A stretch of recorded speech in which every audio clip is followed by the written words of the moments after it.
Hello students, आज फिर हम एक नई प्रॉब्लम के साथ बात करेंगे।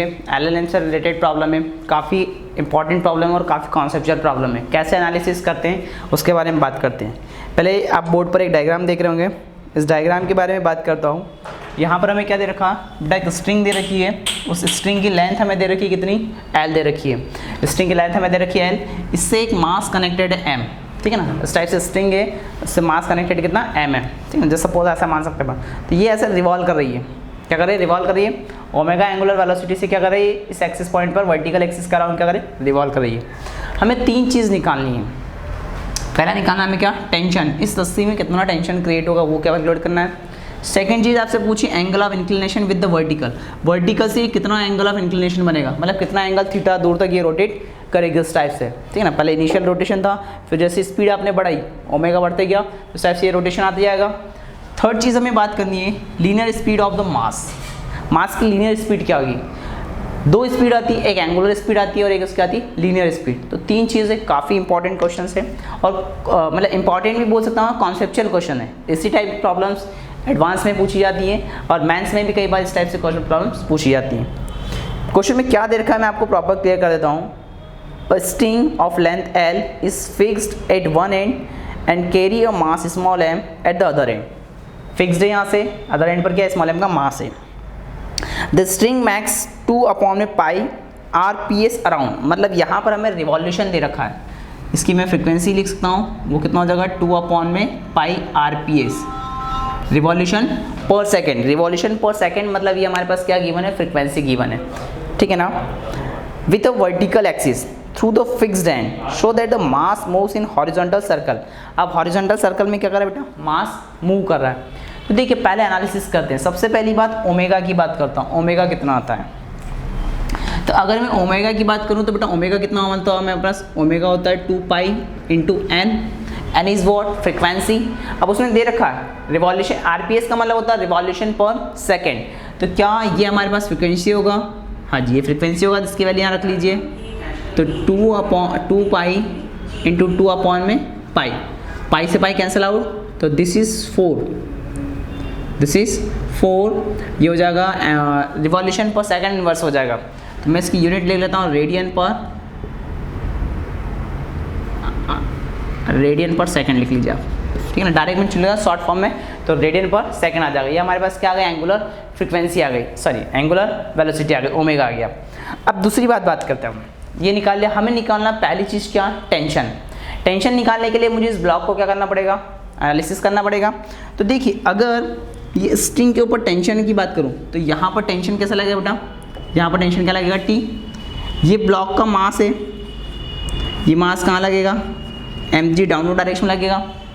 अगर मैं इसके इस कंपोनेंट की बात करूँ तो इस पर एक बाहर की तरफ फोर्स लगता है जिसको हम बोलते हैं सेंट्रीपिटल फोर्स, ठीक है, जो इस टेंशन को क्या करेगा, बैलेंस करेगा, जिसका वैल्यू कितना आएगा हमारे पास, m omega square into L, इसे मैं बैलेंस कर सकता हूँ।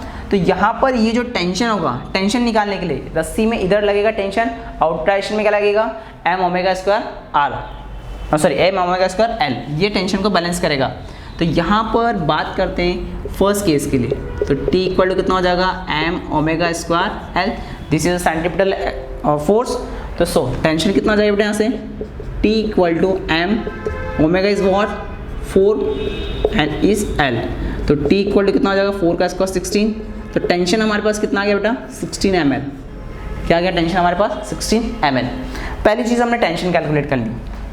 सेकेंड निकालना angle of the inclination with the vertical, vertical के साथ कितना एंगल ऑफ इंक्लिनेशन है, इसको और एनालिसिस करते हैं। देखिए यहाँ पर दो कंपोनेंट आएंगे बेटा, ये एंगल हमारे पास कितना है, थीटा।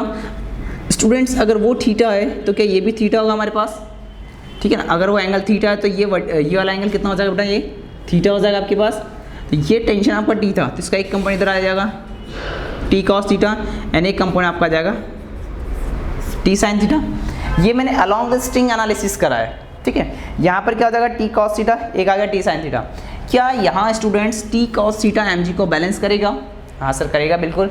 हमें t पता है, mg पता है, कॉस थीटा हम निकाल सकते हैं। तो सेकंड इक्वेशन में आप कैसे निकाल सकते हो बेटा, t cos theta equal to mg। तो यहाँ पर कितना आ जाएगा, that is cos theta equal to mg by T. Now T is what 16 ml, put कर दीजिए, तो cos theta equal to mg upon m 16 of ml।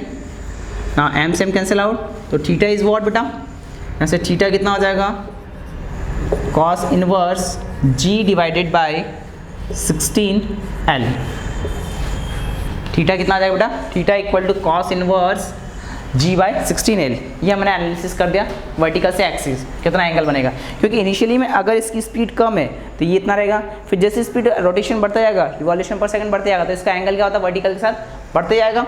तो ये जो थीटा आएगा वो कितना आएगा, theta equal to cos inverse g by l।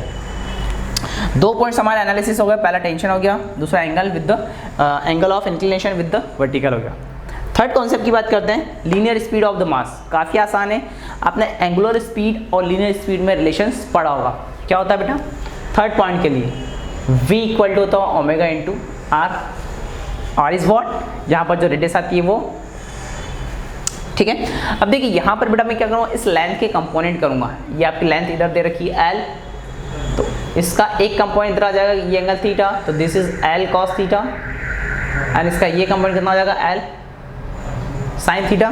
क्या l साइन थीटा ही इसकी रेडियस होगी, गॉट माई पॉइंट। यहाँ से ये जो लेंथ आएगा, लेंथ का कंपोनेंट l साइन थीटा आ जाएगा, तो यहाँ से क्या लिखूंगा बेटा, v equal to omega into l is what, l sine theta.